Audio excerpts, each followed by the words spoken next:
Hello and welcome to another episode of According to Andrew, episode number 64, where we are going to be talking about the game Victoria 2 because I started playing it the other day, or like 2 days ago, and it was amazing.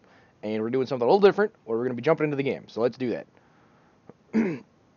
Alright, so the reason I want to talk about this is how it is a great war simulator, right? And it does it way better than any other game I've played, and it's awesome. And this was released in like 2010, so I haven't seen another game like this since 2010. The semi-equivalent to this is going to be Europa Universalis, which I think there's the fourth version out yet. I haven't actually played that game, but the level of depth in this game, like they made it simpler in those other games. And to be fair, this game is not easy to approach. I had to watch like 4 hours of tutorials just to get in, like figure out what all of the various buttons and stuff, and I still don't know 90% of what's going on. But um, these are the different. This is like a game. So if we're gonna start a new game, we got all these different options here. But the cool thing is you can choose like any of these countries, right? So Ethiopia, Egypt, Najd, Persia, Prussia, Austria, and then each of them have like their different things that they need to do. But the great part about it is it is very much 1800s to 1900s struggle for political dominance and power game. And it plays so well. It hits on all the key factors that you need to hit on. So um, let's see which one of these is my latest one. January 1842. All right, let's jump in. So, and then I'll be able to show you some more stuff. Oh, so you got all these things here that I don't think I've seen any other country or thing touch on quite like this does. So you got your production. So you got factories and stuff like that you need to take care of. And since this is the Industrial Revolution, this is a big thing, and being able to control all that. And then on top of that, you have capitalists that can invest in these projects, which makes a big difference on overall things. You can invest in foreign companies, kind of like what China's doing nowadays, where they're investing in foreign or other countries to try to gain influence over them.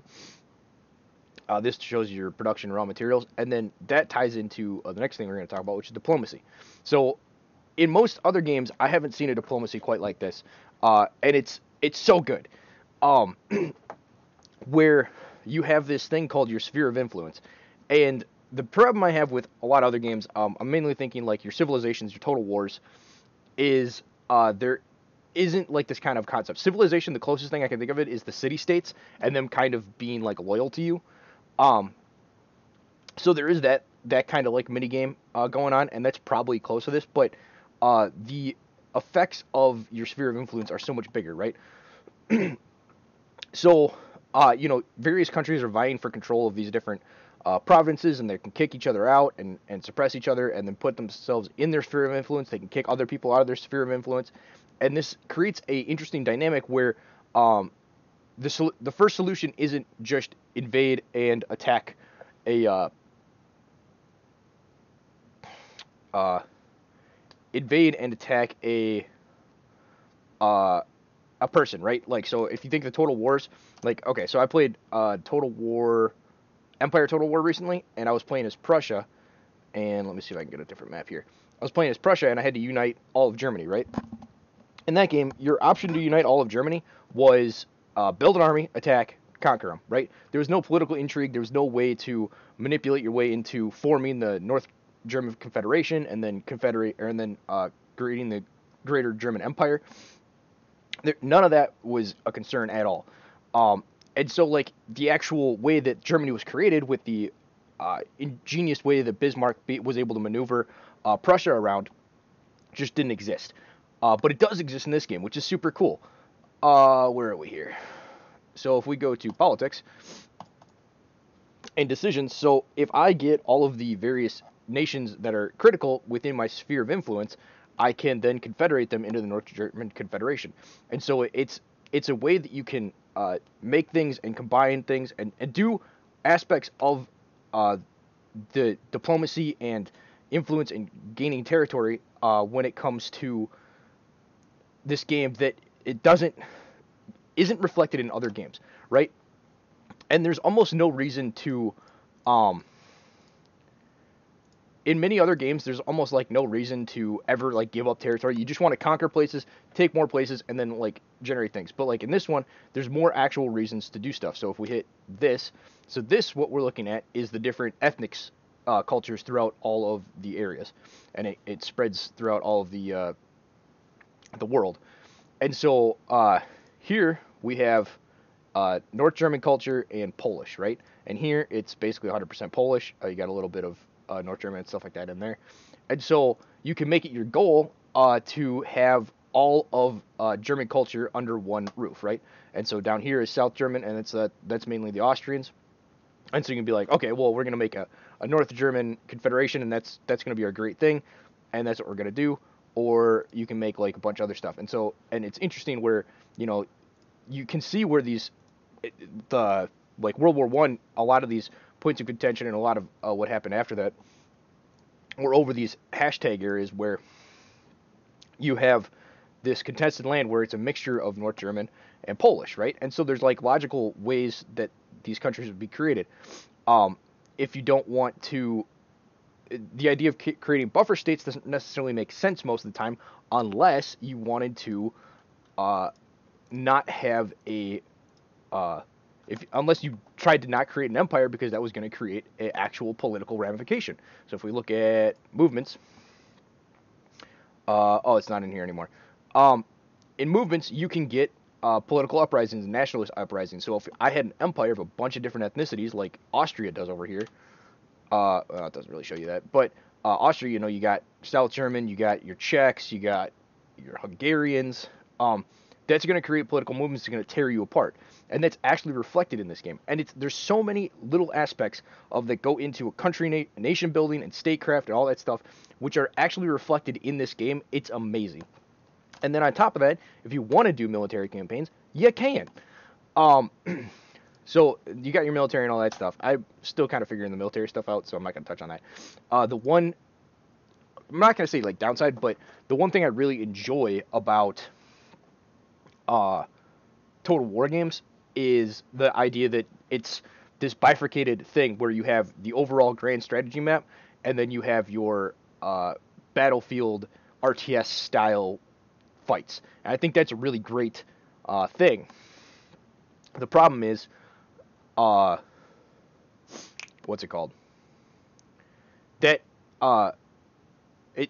adding that on top of everything else that's in this game would probably be overkill. But it would be really cool if that was a thing. So that's what I'm really looking forward to is something that covers all that stuff. And so let's go into diplomacy. So then I said it was a great war simulator or a great power simulator. So this is how like the great power thing works, right? So you have the top 8 nations in the world are ranked as great powers. So you can choose to be a great power when you first start out, or you can choose not to be and try to rise to the level of being a great power within the world, which is really cool. And there's different, because this is basically the Victorian era, the era where the white man's burden trying to spread enlightenment across the world and stuff like that. There's different, that's reflected in this game and basically the European mindset when looking at the rest of the world. And we'll see that with the technology when we get to that point. But it's really neat because so you have these spheres of influence like I talked about, but you can only have a sphere of influence if you're a great power. And if you're a great power, you're constantly trying to vie for control and be the top dog. And you can obviously do this through warfare and stuff like that. And so you're ranked by 3 different things. You have your industrial output, you have your military, and you have your prestige, which is because it's not really the Enlightenment era, or is it? I don't know. A lot of the idealism, the Enlightenment, a lot of the things that came out of the American and French Revolution are being discussed and are putting pressure on the old monarchies of this time period. And that's where you get a lot more of these constitutional monarchies and things like that. And it's interesting. A lot of times when you're a different political leans, you're limited on what you can do. But this actually has a direct effect on overall states. So you have free trade policy, you have laissez-faire, you have pluralism, all that stuff, and that affects things like trade. Oh, wrong thing. Budget. So if you have a laissez-faire trade policy, you can't max out your tariffs, right? Because that goes against your overall policy. So there's things that do all these weird like limiting factors at times, which make it so that your actions in one place have a consequence in another place, and you can't just kind of have a best of both worlds. You have to kind of consider the ramifications of various things and what can be done, and then as you get more points and stuff like that, you can make changes. So right now I could add change of make it so that the vote could happen. I could change trade union policy, political parties, what's allowed there, and I don't have to change any of that stuff. But overall, there will be more movements and stuff like that that will be kind of pressure me to make some of these changes, I believe. Again, I'm still pretty new into this game, but it is fantastic. So where was I? I was talking about diplomacy. So you have all these great powers, and your goal is to be like the number one great power, right? But like the way you get there isn't necessarily just by beating up and destroying and conquering everything and occupying everybody, because that's not actually how the world works. It doesn't make a lot of sense. And so I like the fact that this is reflected here.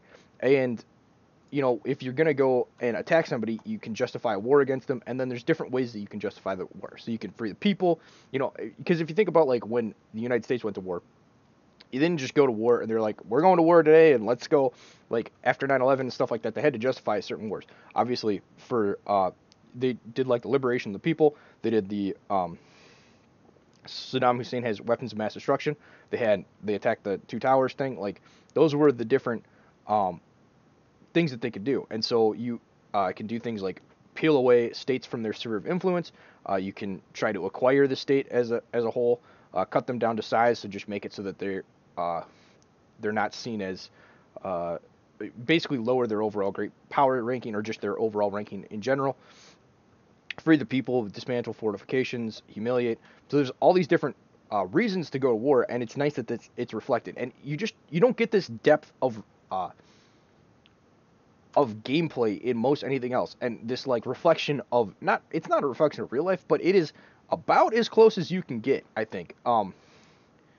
And it's really interesting to kind of see how that works. And then obviously you have all these technologies, but then they unlock at certain times, and you have to kind of time out when you're going to be expanding your industry and all that stuff. So it is, and another thing is depending on your learned how you've set up your learning, you can have different penalties. So right now I'm a military industrial complex, and so that gives me a boost to Army tech and industrial tech, but then hurts my culture and my Navy. Because this is going to be more of a left-wing type. A military industrial complex is going to be far more of a right authoritarian type ideas and thinking, and almost everything in here is an Enlightenment left-wing type idealism. In fact, you have idealism right here. Enlightenment philosophy. So those are the kind of the things that are going to be considered and going into this overall game. But yeah, I just think it really reflects what actually happens in a war, or in a struggle for power and a jockeying and a repositioning between the great powers. There isn't just wars that break out all the time for no reason, and people don't just genocide and slaughter each other and just conquer and occupy all of the world just because. Obviously, the French did that during Napoleonic era, and a lot of that happened during World War I and II. But there was a lot of things that led up to that caused that to happen. There's a lot of maneuvering and political intrigue and stuff like that a lot of times doesn't get caught. It's just like you have a bland diplomatic thing. There is no diplomatic ways to maneuver and gain influence or change people's opinion or get them, like, alliances don't usually make any sense. There's a lot to be desired in other games, and I think it is really well thought out and executed in this game overall. Now, obviously, I'm still pretty new to the whole thing, but I just wanted to kind of share my thoughts on it. It's pretty amazing. I don't think it costs too much on Steam because it is from 2010, and or if you just wait for a Steam sale. I don't know. We're not too far away from summer, I guess. Uh, so wait for a Steam sale, and I'm sure it'll be like $5 or something. I definitely think it's worth the pickup. So if you guys are interested in that, feel free to do it. But that basically wraps it for me. So thank you guys. This has been According to Andrew, and hopefully you guys all have a good day. Goodbye.